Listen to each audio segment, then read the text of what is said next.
What's up, witches? Welcome to my channel. Welcome to my patrons. Welcome to all my wonderful regulars. And most especially, if you're new, welcome to you. I sincerely hope that whenever you're watching this, that you are doing okay and that you're able to be present and find yourself some comfort and relief and inspiration in this, tumultuous world. I am coming today with an unboxing of a deck that I didn't know I hadn't unboxed. And I want to say too, stick around to the end because I test drive every deck that I look at, and I do a reading that can pertain to all of us, so please hang around for that. So this deck, I have a box that has bagged decks in it, and those kind of go out of sight, out of mind, because the rest of them I can see the boxes and everything. So I was going through my catalog of my collection and seeing, which things still needed unboxing. And I had actually checked this off that I had unboxed or reviewed it, and I hadn't, so wow. And I have it sitting on my to-do stack. Haven't even opened the bag to look, so it's kind of a surprise to me too. Let's take a look. This is a deck that was a gift, so a lot of times I like to keep my decks in their boxes.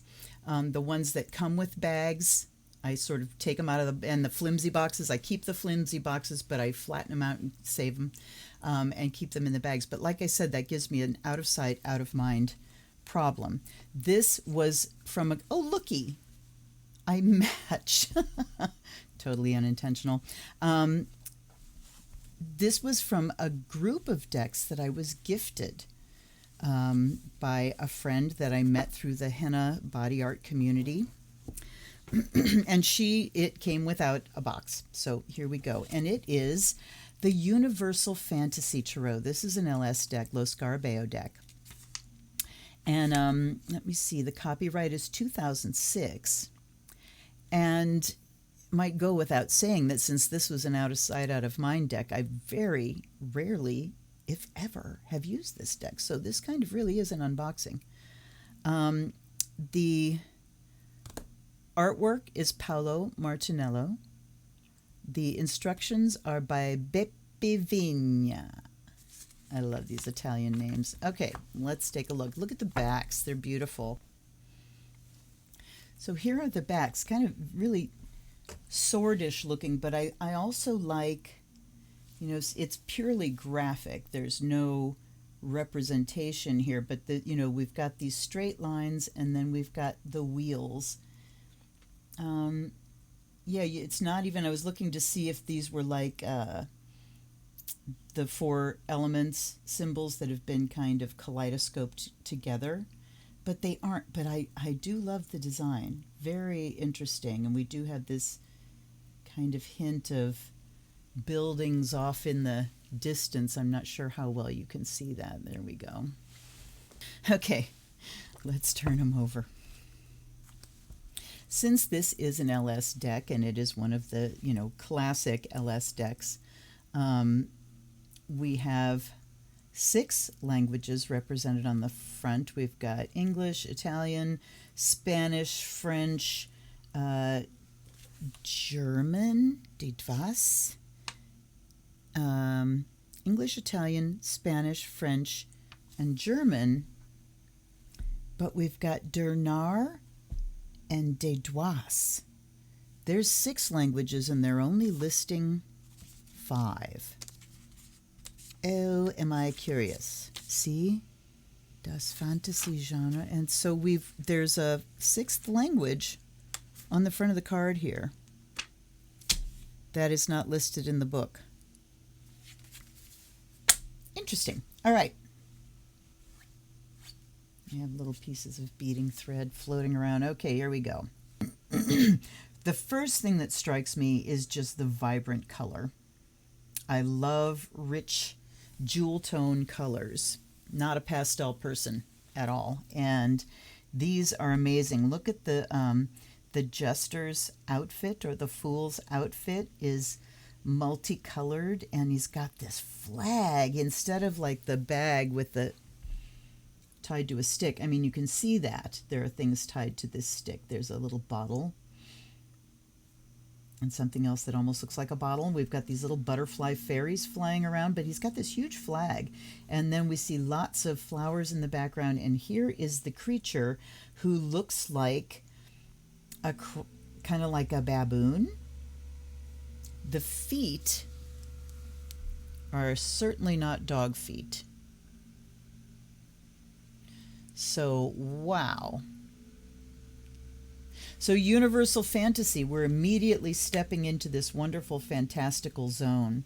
So we can see that while we are alluding to the standard imagery, we are not following those images precisely, because here he is stepping off the cliff. Here's the magician, symbols of the elements, and again, just look at the light and the color. Ooh wee, I like it.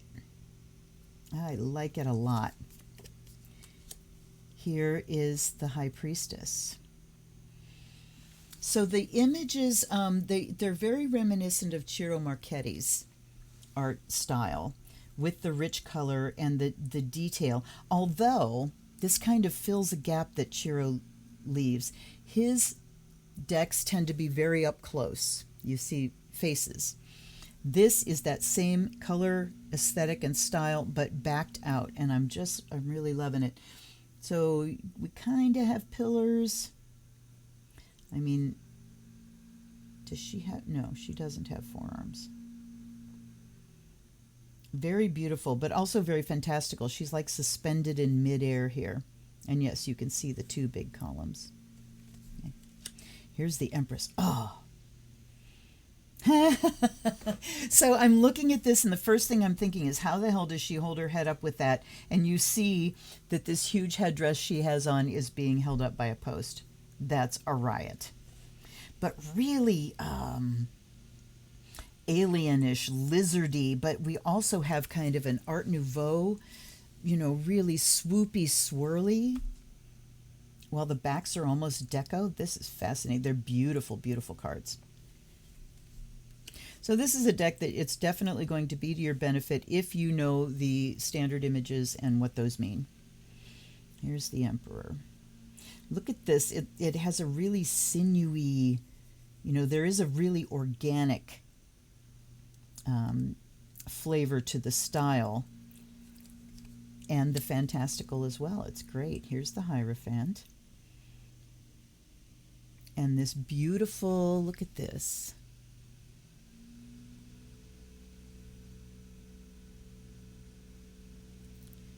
This beautiful Art Nouveau-ish, which is my very favorite. I don't know what these things are that are hanging by his side. What would you make of those? Look at that. Like medals? Sigils? I don't know. Here are the lovers in an embrace, and we see the balance between the fiery and the watery. Again, I'm really liking this. And then we've got the Chariot with winged horses. So, wow, if this is the Chariot is a fucking stone building. Look at this with the hands up. So it would take probably more than 3 winged horses to pull that sucker. And the person, the charioteer, is also made of stone. Fascinating. Here's Strength as the number 8 with a dragon. The Hermit. So instead of a lamp, he's holding this blazing torch.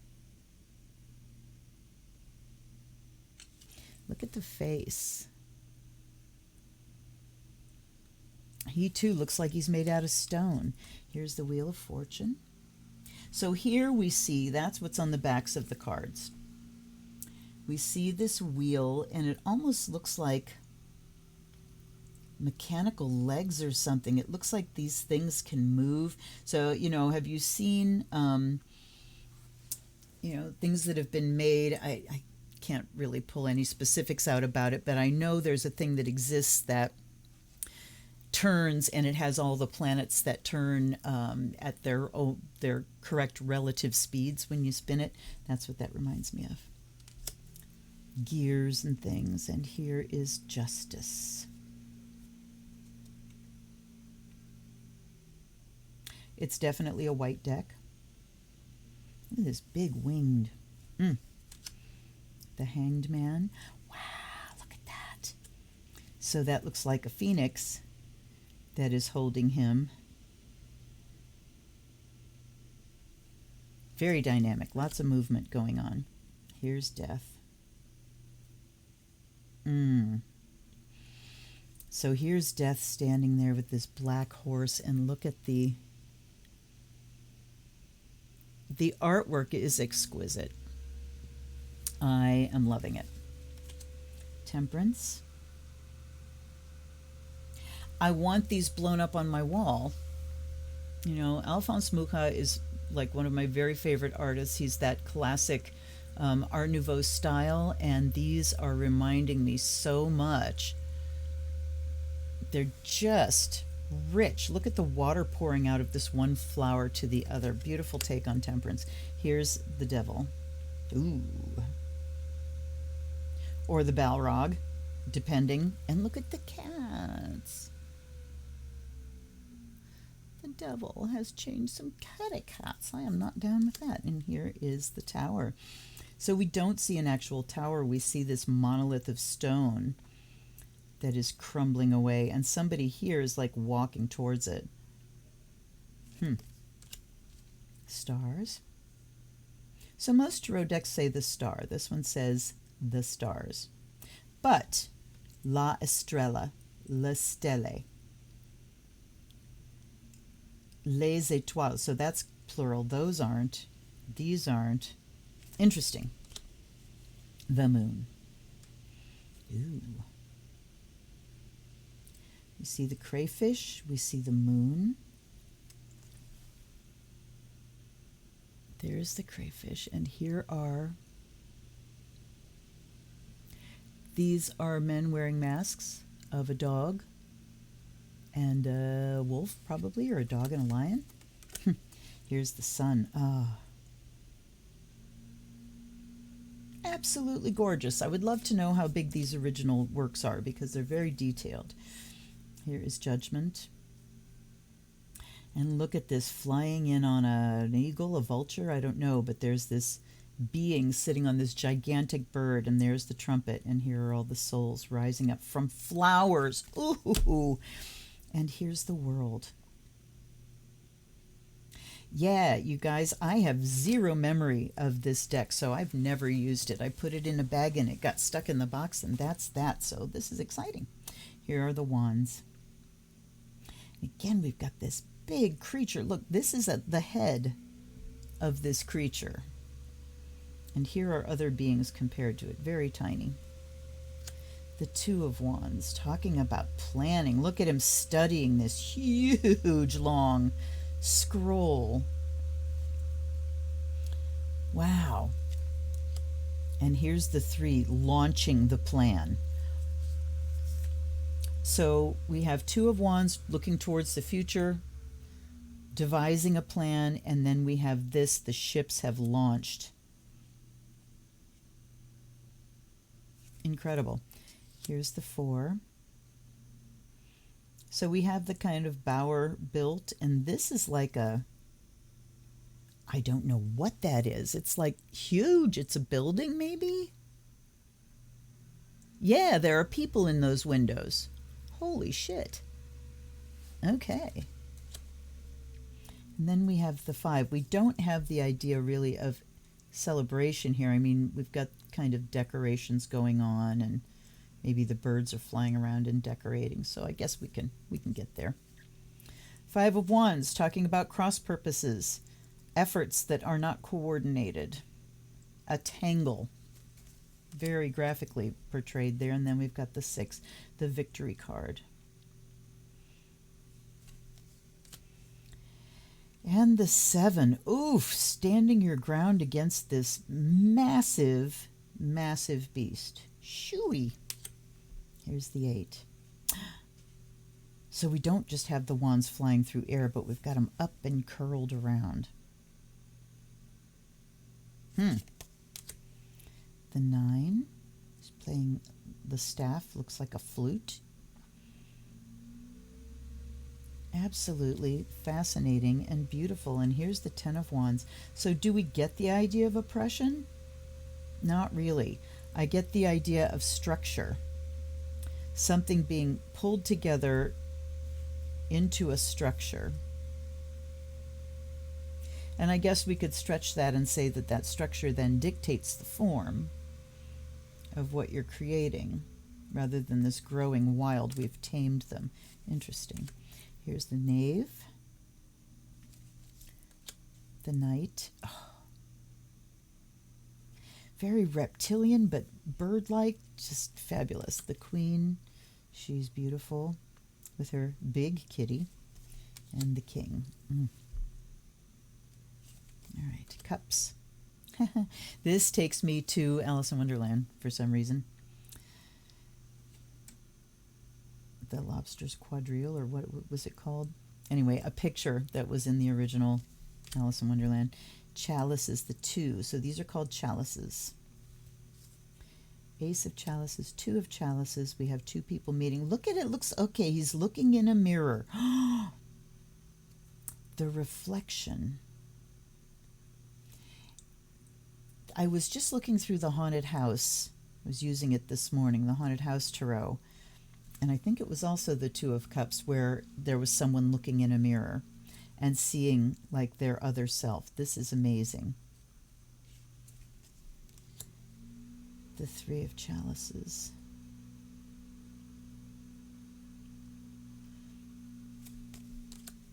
Here's the 4. Boredom. I've had enough. I'm checked out, disengaged from life. And then the 5.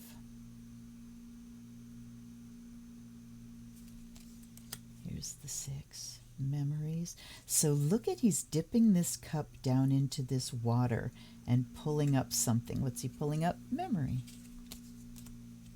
And here's the 7.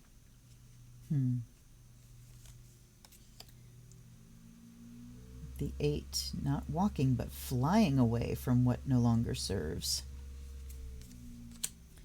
Here's the Wish card. Wow. And the 10, the Happy Family. Here's the Knave. Look at the fish. And the Knight. And the Queen.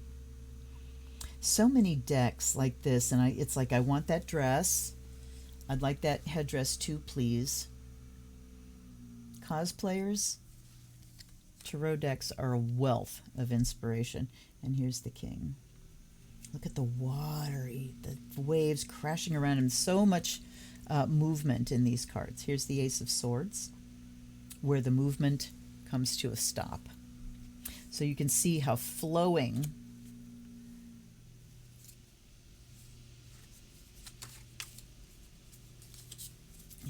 how flowing, this is a little more stagnant, that water's flowing, but still the difference between the flow of the cups and then this static Ace of Swords. Here's the 2 with the blindfold. Look at these creatures. 3 of Swords. Ooh, yeah, a little river of blood there. And the 4, the tomb, wounded in battle. Here's the 5.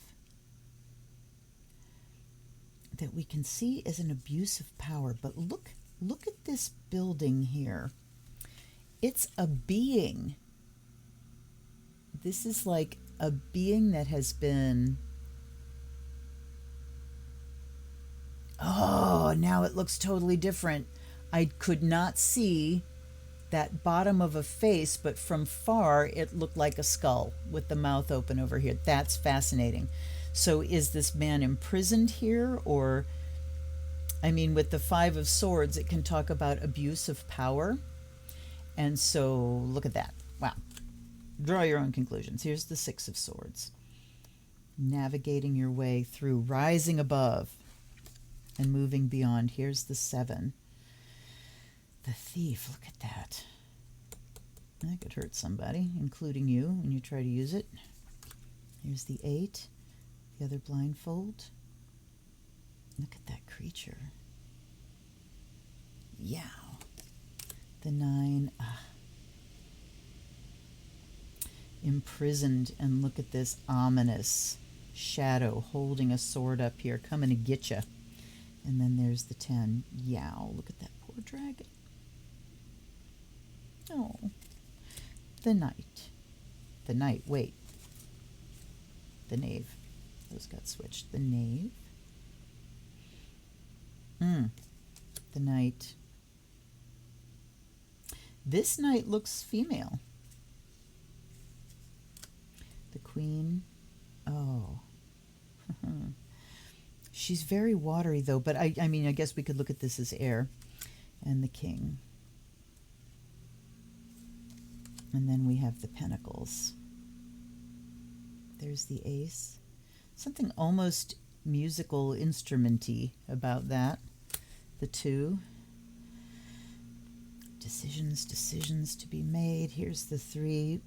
Executing. Collaborating and executing a plan. There's the 4. Very different from the standard 4.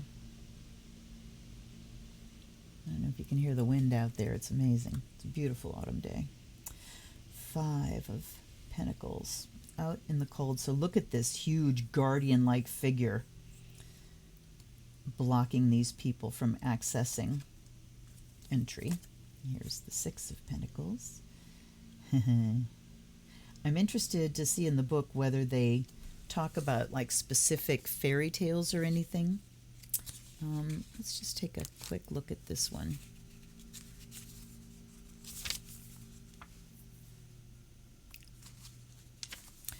Okay, there's swords, there's wands, there's pentacles. 6. In order to enlist the aid of others, we must be able to explain our real needs and feelings. That's all it says. There's no, so no is the answer to that question. But what a beautiful image. Again, I want them on my wall. The 7 of Pentacles.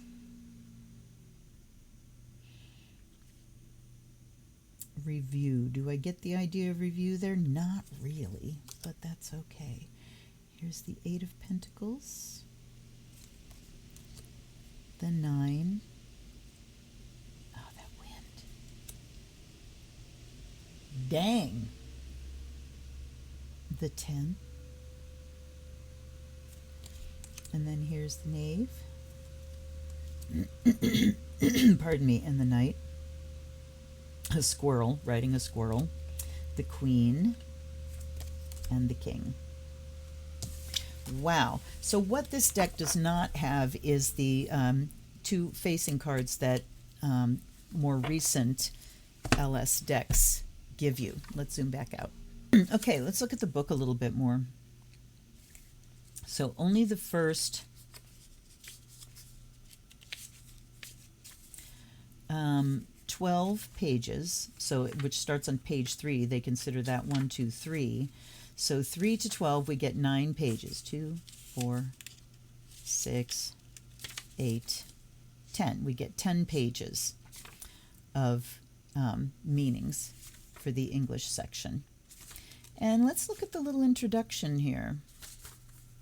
Fantasy is one of the many narrative genres consisting of adventure stories and settings that, while they contain elements of our Middle Ages, are actually outside of time in a dimension that is extraneous to history. This fictional world is dominated by magic and populated by extraordinary characters and creatures: dragons, witches, invincible knights, demons, and gods. The fatherhood of the genre is usually attributed to the English writer William Morris, 1834 to 1896, whose works offered his view of an idealized medieval world to the readers, caught up in the busy gray England of the Industrial Revolution. They were the expression of a rejection of this modernization that was turning men into machines and destroying the environment. Another author who contributed to characterize the genre was the Irish writer Edward John Morton Drax Plunkett, better known as Lord Dunsany, an entirely different name, 1878 to 1957. He was an extremely prolific writer, poet, and dramatist with a fervid imagination. Influenced by the rediscovery of the Celtic myths, he created his own personal pantheon and used it to explore the relationship between man and the gods. Other writers would take up this theme of modernization and the interpretation of myths, like the Welsh writer Arthur Machen and the American Howard Phillips Lovecraft. The development of the fantasy genre as a popular type of fiction received strong encouragement from the American pulp magazines, where Robert Irvin Howard started out and later created Conan the Barbarian. It was thanks to this popular fiction that, starting in the 30s of the last century, a number of the greatest authors of the genre achieved fame. Clark Ashton Smith, Catherine Moore, Henry Kuttner, Fritz Leiber. After World War II, fantasy received its literary consecration in the works of John Rule Tolkien, who, especially with his trilogy Lord of the Rings, now a classic of contemporary fiction, greatly influenced the genre and gave it new impulse. In the last 50 years, a number of excellent authors have come to light, like Poul Anderson, Michael Moorcock, and Jack Vance, and even the movies have taken an interest in the genre, making it one of the favorites with viewers of all ages. In these tarot card, created by Martinello, the ancient symbols are reinterpreted using the imaginary world of fantasy literature. Every icon refers to a universe where elements of the medieval world merge with others that belong to myth and fantasy, taking on new meanings but maintaining ancient content and symbolism. All right.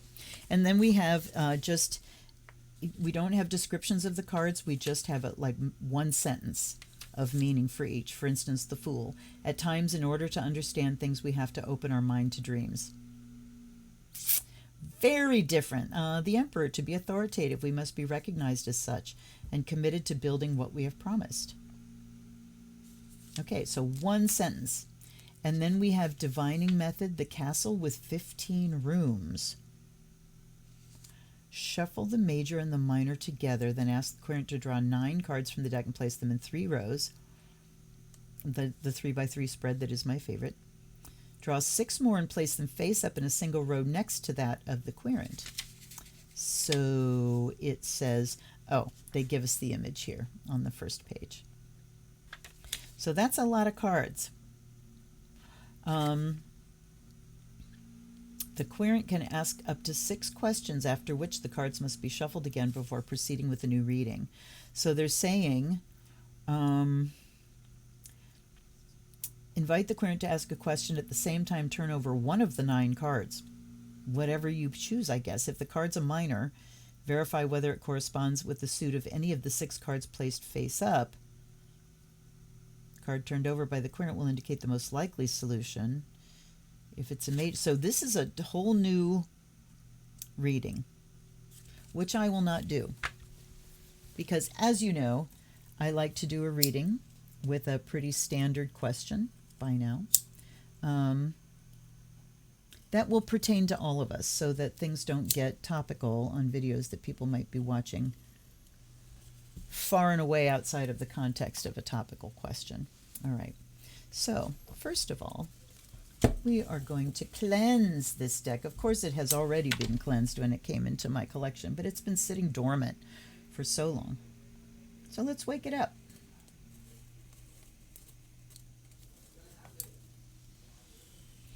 All right. By air and fire, may you be purified and charged. My son and his partner just got here, so there's a lot of talking going on downstairs. Don't mind. And then, by water and earth, may you be blessed and made whole. And by the sound of the bell, may spirit be activated and blessed. And I welcome guides and guardians, allies and ancestors. I thank you for being here and assisting me in this reading, and I offer you fresh water and the fire of Azrael to bring the spirit of divination alive in the deck and in my mind. All right. I expect this to shuffle. Yes. This is the cardstock that I wish every single deck had. Though I do appreciate some, oops, I put my candle out. I do appreciate oracle decks that have, kind of beefy cards. I mean, they feel good to handle and everything, but as far as reading, I will always prefer standard cardstock. They're not going to wear out, you guys, unless you are shuffling them all day, every day.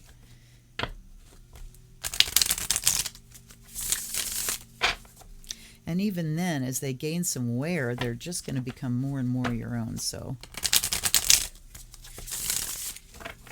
I'm going to shuffle just like 3 more times here. Then we'll cut, shuffle, and ask our question. So I'm curious what you think of the artwork and what you think if you have this deck. Do you use it a lot? How does it read for you?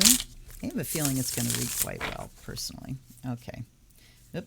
Are we right side up? Yes. Okay. So, as I focus in and almost blow out my candle again,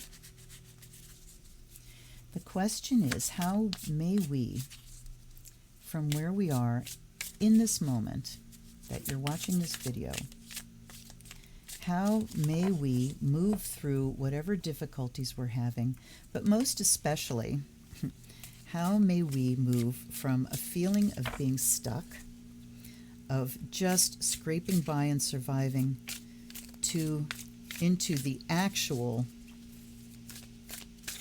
reality of thriving. Okay. Ooh.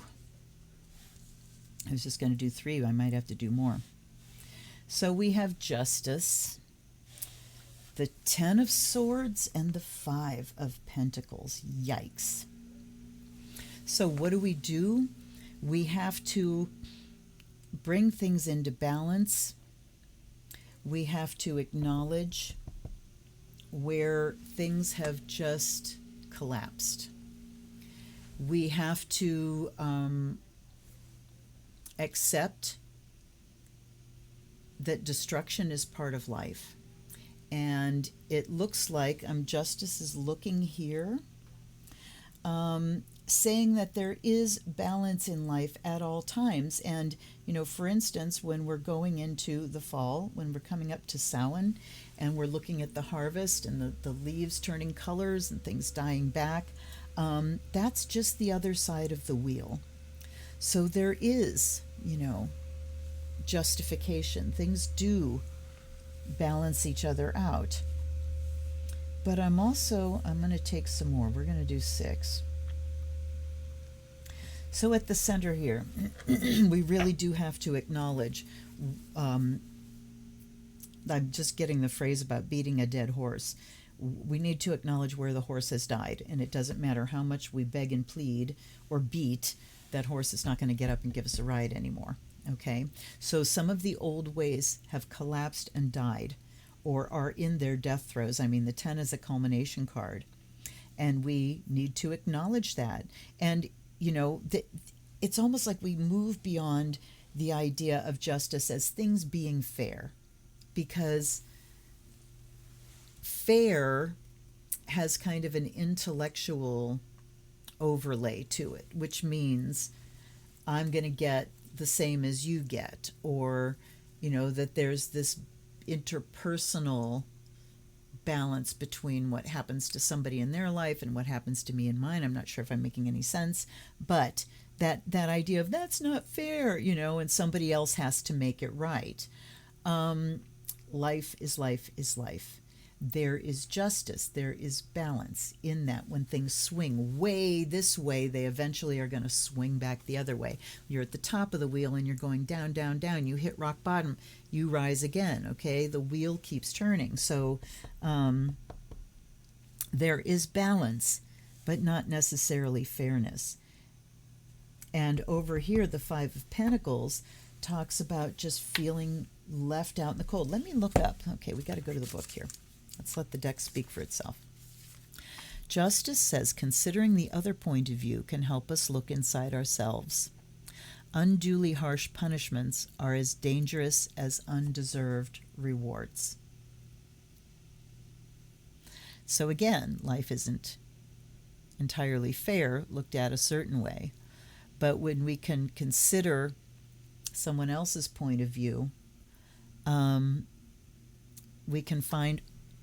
This little gnat is flying around in front of my face. We can learn something about what's in here. So we try our best to keep things in balance, and let's look at the 10 of Swords. Even when all appears to be lost, we must remember that everything comes to an end and no enemy is invincible. So we do have a positive shift on things here. Five of Pentacles. Too much worry about the future can keep us from enjoying the present. We have to remember that in life, as in every voyage, anxiety is never a good guide. I feel very called out right there. Okay. So they definitely, every single one of these talked about your point of view. You know, even when things are like this, you can see it this way. So very interesting how the writing is doing this morphing kind of thing. Okay, now we have the Two of Swords. Boy, look at the swords we got here. So here's the Two of Swords. Stay alert and consider the adversary's viewpoint in order to avoid a potentially difficult situation. Again, consider the adversary's viewpoint. These cards are asking us every single time, but how else can I look at this? They acknowledge, here's what's going on, but how else can I look at this? So I'm really appreciating it in from the standpoint of NLP, neuro-linguistic programming. If you've never heard me say this before, then it will be just your first time, because I say it often. The cardinal rule of NLP, which is a branch of hypnotherapy, is that the person with the greatest capacity for change wins. So if we can change our mind, and if we can step outside of our own preciously held mindset and the mindset of the rightness of our own values, if we can allow ourselves to let go of that long enough to see from another person's viewpoint, we can become like a ninja. And people that have calcified viewpoints and ideas, and people who are unable to change their minds, we can actually step outside of our own mindset long enough to use someone else's mindset against them. That's becoming a ninja. So rather than fighting directly against someone's mindset, we can sort of take on enough of their viewpoint to pull a little sleight of hand and maybe get them to view something a little differently. We also do the same thing to us. If we make the attempt to step outside, we can immediately see where our own viewpoint is calcified and righteous. You know, one of the biggest calcifiers is righteousness. I'm right. Why would I change the way I think when I'm right? So, fascinating. And then we have Three of Cups. Finally, yay, a positive card. Isn't that wonderful? Chalices, the great romantic and artistic passions must be ruled by reason and the advice of those who share our destiny.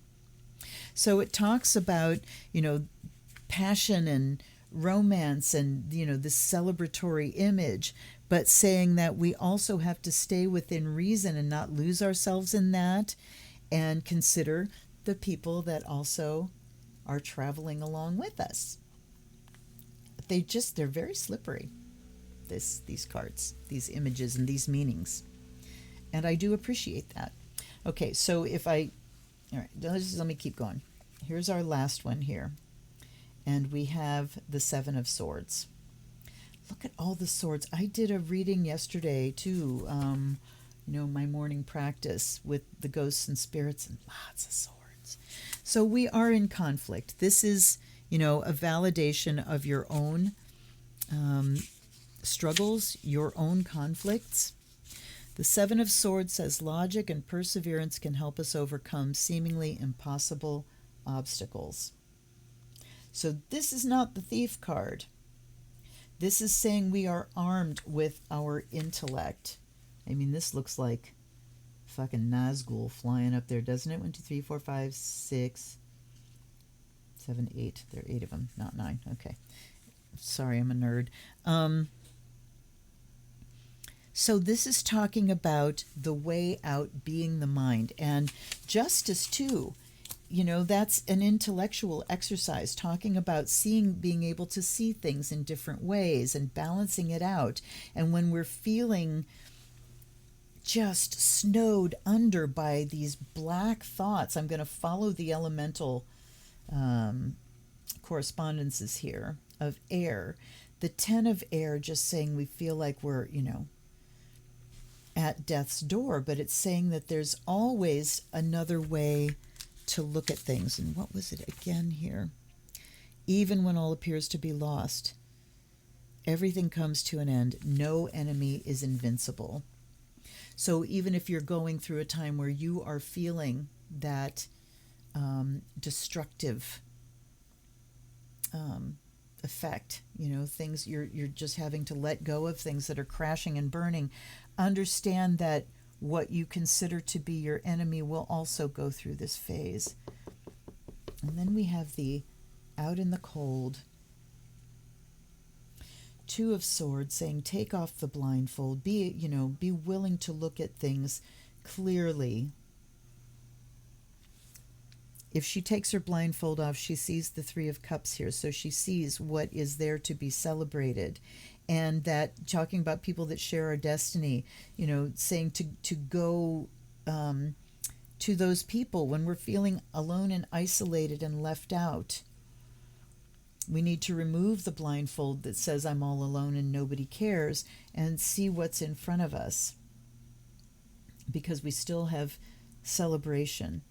And then at the end here, it's really talking about using the mind like that ninja, and instead of looking at how you've been victimized and how things are wrong and lost and all that, we can use the mind to say, what can I gain out of this? How can I overcome? It's just me and my strength. I'm reminded, personal story, I'm reminded of when I became a single mother and I didn't know a way out of the situation. I wasn't working. I was left with my 1.5-year-old. And I was trying to get ourselves out of the situation we were in and where I couldn't afford the rent. And nothing was working. And I kept asking and asking and asking for help. And I felt like there was silence. And I mean, spiritually, silence. And then I just kind of had this dawning one time. It's like, okay, well, if I'm all by myself here, then I'm all by myself. And I went out and I talked to Goddess and I said, fine. If I'm going to be doing this all on my own, all I ask is for the strength to do this on my own. And suddenly everything opened up and there was abundant assistance. So it's kind of like when you choose to take responsibility and say, okay, what can I affect? What can I change here? What part is my responsibility? What can I put my hand to? What can I make decisions about? When you take steps, when you take responsibility and you take responsible steps in the direction of your own happiness and well-being and fulfillment, the universe will meet you more than halfway. It's true. So, wow, what a deck. I am so glad that this has come into my onto my screen again, because it is truly a beautiful deck. I absolutely adore the artwork. And I feel like I just, bought a brand new deck, but it was given to me. Thanks, Kate. Thank you, Sugar Kate. She has gifted me with many decks, and we've done trades for them, and they're amazing things. I think this was also one of the decks where it didn't come with a book, and I called Llewellyn and asked for the books to go with decks that she gave me without books, and they very willingly just gave me the books. So you can do that if you're in that kind of circumstance. I hope you got something from that. So, to answer the question, I guess it did answer the question, how can we go from lockdown and survival into thrival? It all depends on how we choose to look at things and how we choose to take responsibility for things. And the end here is take responsibility for whatever you can. And I've said this before as well, if you are really, really, really stuck in this moment and you're feeling like I can't even take a single step forward, find one small thing to clean, even if it's just your nightstand, or maybe, the console in your car, or your coffee table. Pick one thing and limit it. Don't let yourself go beyond it. Say, this is all I have to accomplish right now. This is all I have to accomplish. Focus only on that and get it done, because you need to give yourself a fast, measurable success in order to prime that pump and get the motivation flowing. All right? Okay, you guys, thank you so much for hanging out with me. If you enjoyed this, please hit that like button. Subscribe if you haven't already. Come hang out with us on Wednesdays. Most of the time it's on Wednesdays, but sometimes my health makes that not so. And then I catch up when I can, but I will put out, pre-schedule of live streams when I'm going to do one. Thank you so much for being there. I will see you on the next live or the next unboxing. Until then, this is Luna. Blessed be.